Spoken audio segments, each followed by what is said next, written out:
Hello everyone, I hope कि आप सभी अच्छे होंगे। इस वीडियो लेक्चर में हम लोग क्लास 10th हिंदी का जो अपना दूसरा नंबर पार्ट है 20 के दांत, इससे जितने भी ऑब्जेक्टिव क्वेश्चन आपके बोर्ड एग्जाम में पूछे जाते हैं या जितने ऑब्जेक्टिव क्वेश्चन बन सकते हैं उन सभी क्वेश्चनों को हम लोग इस वीडियो लेक्चर के अंदर देखने वाले हैं। सो प्लीज़ आप लोग इस वीडियो को पूरे ध्यान से देखिएगा।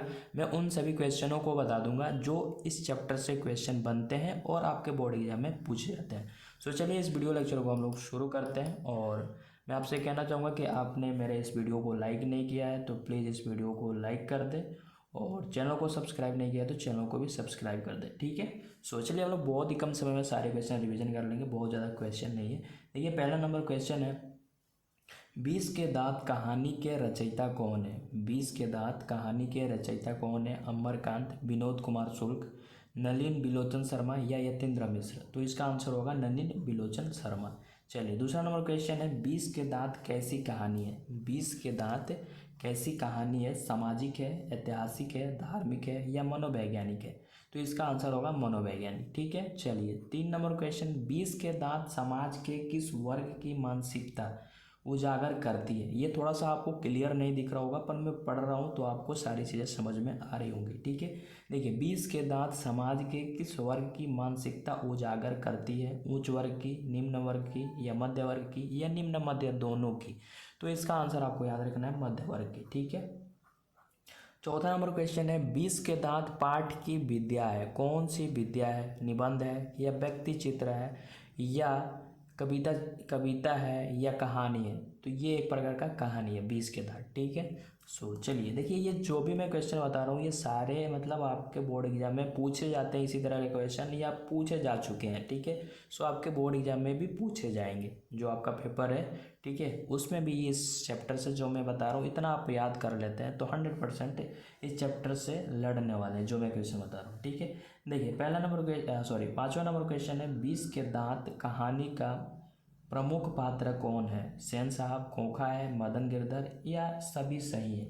तो इसमें जो है खोखा है, ठीक है। चलिए 6 नंबर आंसर क्वेश्चन है, सेन साहब की पांचों लड़कियां कैसी थी? उदंड थी या नासमझ थी या मूर्ख थी या सुशील थी? वो सुशील थी, ठीक है। 7 नंबर क्वेश्चन है, गिरधर लाल का बेटा था खोखा, कासू, मदन या आलू? तो इसका आंसर हैगा मदन, ठीक है। 8वां नंबर क्वेश्चन है, गिरधर लाल सेन साहब की फैक्ट्री में क्या था? किरानी था, ड्राइवर था, अकाउंटेंट था या न सभी?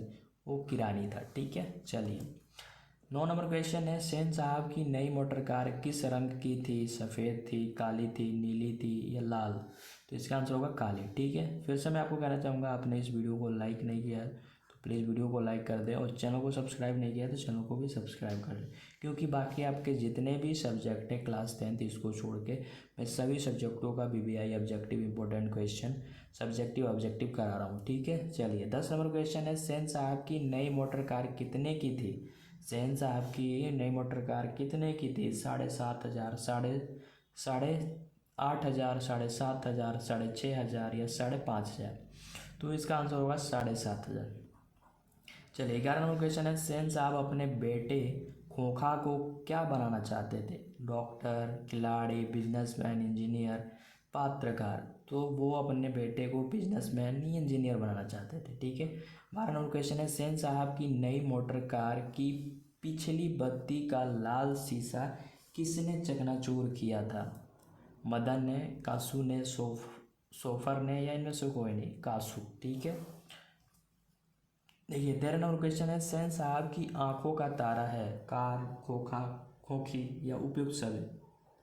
खोखा, ठीक है, और वो उसको इंजीनियर बनाना चाहते थे, बिजनेसमैन। 14 नंबर क्वेश्चन है, सेन साहब किस तरह के आदमी थे? अहंकारी, तानाशाह या मूर्ख या विद्वान? तानाशाह, ठीक है। चलिए 15 नंबर क्वेश्चन है, मदन किसका बेटा है? सेन साहब का, गिरधर लाल का, सोफर का या अखबारीनुस का? ठीक है, तो इसका आंसर आपको याद रखना है गिरधर लाल का, ठीक है। देखिए 16 नंबर क्वेश्चन है, मदन और कासू के बीच झगड़े का क्या कारण था? पहलवानी, ईर्ष्या, लट्टू खेलने की ललक या साइकिल की सवारी? तो लट्टू खेलने की ललक, ठीक है, लट्टू खेलने के लिए आपस में लड़ाई कर रहे थे। 17 नंबर क्वेश्चन है, मदन के लिए क्या खाना मामूली बात थी? मार, दुलार, प्यार या दुत्कार? मार। ठीक है, चलिए 18 नंबर क्वेश्चन है, खोखा किन मामलों में अपवाद था?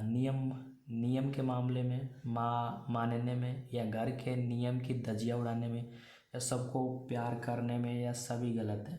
तो इसका आंसर होगा घर के नियमों के धज्जियां उड़ाने में। ठीक है, 19 नंबर क्वेश्चन है, खोखा के दो दांत किसने तोड़ डाले? कासू, मदन, या गिरधरलाल, या शहनशाह? मदन ने। ठीक है, वो लट्टू के लिए लड़ाई कर रहे थे ना, खेलने के लिए। मैं तो खोखा को इंजीनियर बनाने जा रहा हूँ, मैं तो खोखा को इंजीनियर बनाने जा रहा हूँ, यह कथन किसका है? सेन साहब का ही होगा। ठीक है, बेटा किसका था?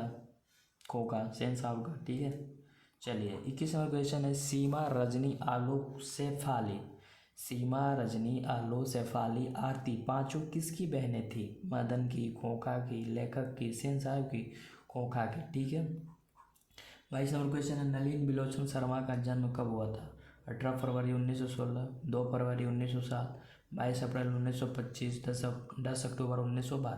तो इसका आंसर याद रखना आपको, 18 फरवरी 1916। देखिए 23 नंबर क्वेश्चन है, महल और झोपड़ी वाले की लड़ाई में अक्सर महल वाले ही जीतते हैं, उसी हालत में जब दूसरे झोपड़ी वाले उनकी मदद अपने ही खिलाफ करते हैं, किस पाठ की पंक्ति है? बहादुर, शिक्षा। जाहिर सी बात है, हम लोग अभी कौन सा चैप्टर का कर रहे हैं ये ऑब्जेक्टिव क्वेश्चन, तो उसका ही होगा बहादुर, शिक्षा, संस्कृति, या मछली 20 के दांत। तो 20 का दांत ही होगा। ठीक है, चलिए 24 नंबर क्वेश्चन है, अनाम दास का पोथा।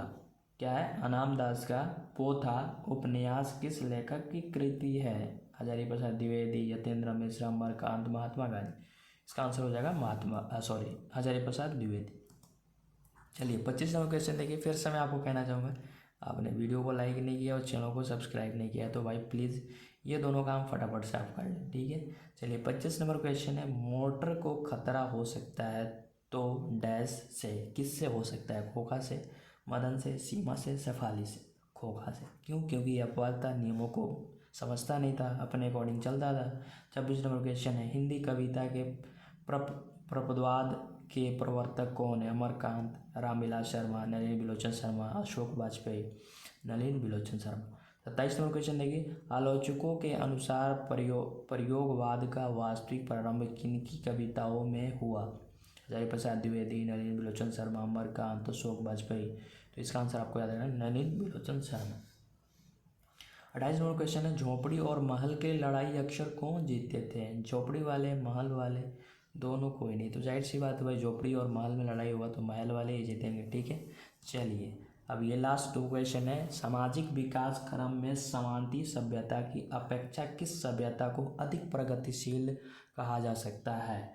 नैसर्वादी सभ्यता को, या एक्सरवादी सभ्यता को, पूंजीवादी को, या इनमें से सभी? तो आपको आंसर याद रखना है नैसर्वादी सभ्यता को। ठीक है, देखिए लास्ट क्वेश्चन, मनुष्य और परिस्थिति का संबंध सापेक्ष, मित्रवत, या निरपेक्ष, या द्वंद्वात्मक? तो इसका आंसर होगा मित्रवत। ठीक है, तो हमने 30 क्वेश्चन करे हैं और ये 30 क्वेश्चन आप अच्छे से याद कर लेते हैं। ठीक है, तो इससे बाहर एक भी क्वेश्चन नहीं आएंगे, मैं आपको बता दूं। ठीक है, तो मैं उम्मीद करता हूँ कि आपने अच्छे से सुना होगा, सारे क्वेश्चन को अच्छे से दिमाग में बैठा लिया होगा। सो मिलते हैं नए वीडियो लेक्चर में, तब तक के लिए टेक केयर, थैंक यू।